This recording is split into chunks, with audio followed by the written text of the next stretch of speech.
It is an unforgettable look at September 11th. Take a look at this picture that captures a country's pain on a day we will never forget.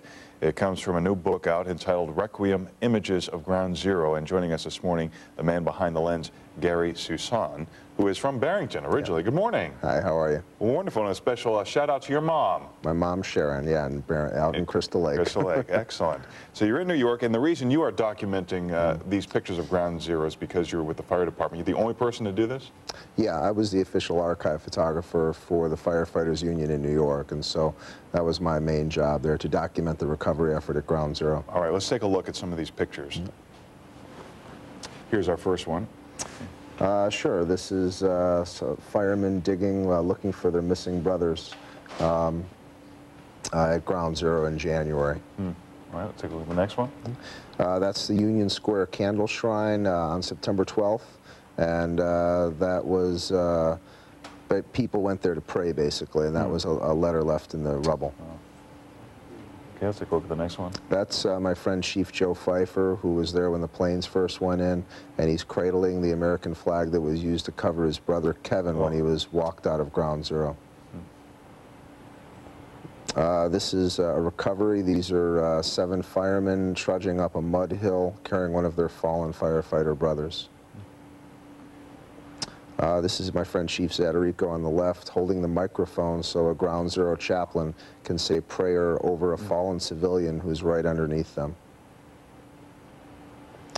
This is 130 feet underneath Ground Zero in the PATH subway tunnels, and the turnstiles are sticking out of the mud.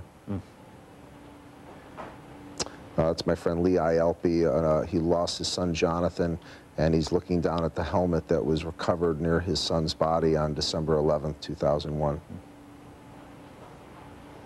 A man's business shoe, a very powerful image because it reminds people of the human side of the tragedy.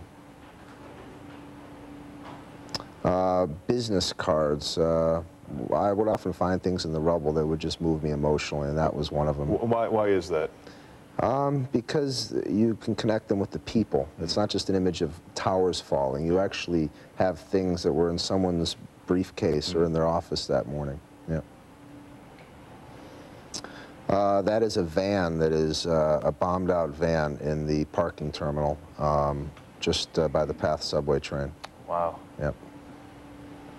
And that is, once again, underneath the PATH, in the PATH subway area, the calendar I found that says today is Tuesday, September the 11th. That is a powerful shot right there. And that's my book. Excellent. Tell us about this badge that you're wearing right here. If we can zoom in on this. Yeah. This is a badge that belonged to Joe Vigiano, ESU detective, and he was the son of John Vigiano. John lost both his sons at Ground Zero. One was a fireman, one was a cop, and John Sr. asked that I wear Joe's detective shield. And I brought you something from Ground Zero.